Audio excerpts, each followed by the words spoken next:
গ্রামের মেঠো পথ দিয়ে হেঁটে স্কুল থেকে বাড়ি ফিরেছেন অনেকেই সেই ছোটবেলায়। তখন মনে হতো এই পথ কেন শেষ হয় না।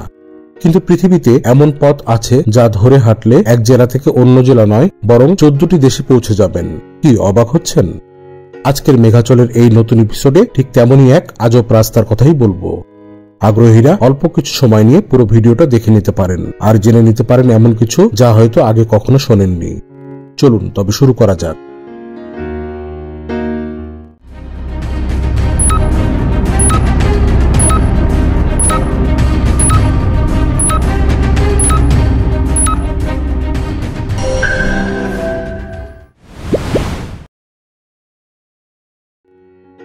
শুরুতেই বলি, মেঘাচল নামে একটি ফেসবুক পেজ আছে।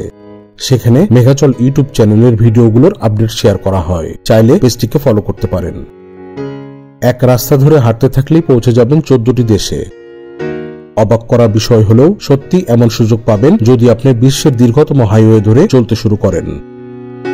এই রাস্তা দিয়ে গেলে পেরিয়ে যেতে পারবেন Mexico, Guatemala, El Salvador, Honduras, Nicaragua, Costa Rica ও উত্তর আমেরিকার মতন দেশ মহাদেশের সীমানা। বলছিলাম প্যান আমেরিকার হাইওয়ের কথা। পথটি শুরু হয়েছে উত্তর আমেরিকা থেকে।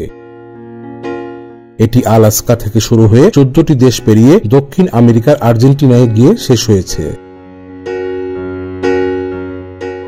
দৈর্ঘ্যের কারণে এর নাম গিনিস বুক অব ওয়ার্ল্ড রেকর্ডসে তালিকাভুক্ত হয়েছে। তাহলে চলুন আরো জেনে নেওয়া যাক বিশ্বের দীর্ঘতম ও বিখ্যাত এই হাইওয়ে সম্পর্কে।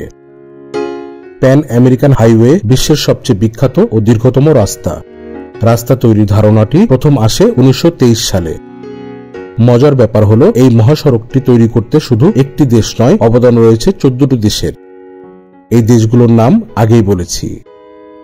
কেউ যদি প্রতিদিন 500 কিলোমিটার পথ অতিক্রম করেন তাহলে তিনি এই পথটি প্রায় 60 দিনে সম্পূর্ণ করতে পারবেন। কার্লোস সান্তামারিয়া নামে এক সাইক্লিস্ট পথটি 117 দিনে সম্পন্ন করেছিলেন। এর জন্য গিনিস বুক অব ওয়ার্ল্ড রেকর্ডসে তার নাম লেখা হয়েছে। এই বিশাল মহাসড়কের সব রুট একত্রিত করলে তার দৈর্ঘ্য হবে 48,000 কিলোমিটার।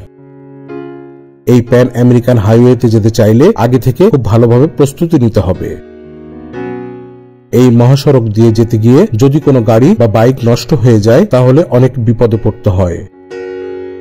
আসলে মহাসড়কটি এতই দীর্ঘ যে সাহায্যের জন্য বিপদগ্রস্ত ভ্রমণকারীদের কাছে পৌঁছাতেও অনেক সময় লাগে। তাই এই পথ দিয়ে যাওয়ার পরিকল্পনা করলে নিজের সঙ্গে গাড়ি বা বাইক মেরামতের সব সরঞ্জাম সাথে রাখা উচিত। এটি দিয়ে নিজের গাড়ি পাংচার বা ক্ষতিগ্রস্ত হলে মেরামত করে নেওয়া যাবে। আবার এই হাইওয়েতে গাড়ি চালানো খুব সহজ নয়। কারণ হলো এটি বিভিন্ন অবস্থা ও এলাকার মধ্যে দিয়ে যায়। কোথাও লম্বা মরুভূমি, আবার কোথাও দেখা মিলবে ঘন বন। তাই গাড়ি চালানো অনেক বিপজ্জনক হয়ে ওঠে। আপনাদের মধ্যে যারা অ্যাডভেঞ্চার ভালোবাসেন তারা একবার ট্রাই করে দেখতে পারেন। বলা যায় না, কোনো না কোনো দিক দিয়ে রেকর্ডও করে ফেলতে পারেন। এমন কিছু কথা যা এখানে আলোচনা করা হয়নি, কিন্তু আপনি হয়তো জানেন, তবে অবশ্যই কমেন্ট করে জানাতে পারেন। মেঘাচলের আজকের এপিসোডটি আপনার ভালো লাগলে একটি লাইক এবং ভিডিওটি শেয়ার করতে পারেন। এমন অ্যাডভেঞ্চার ভিত্তিক ভিডিও আরো দেখতে চাইলে মেঘাচল চ্যানেলকে সাবস্ক্রাইব করে রাখতে পারেন। আর যারা ইতিমধ্যে মেঘাচল চ্যানেলকে সাবস্ক্রাইব এবং মেঘাচল ফেসবুক পেজকে ফলো করেছেন তাদের প্রতি কৃতজ্ঞতা এবং অভিনন্দন। ভালো থাকবেন। ধন্যবাদ।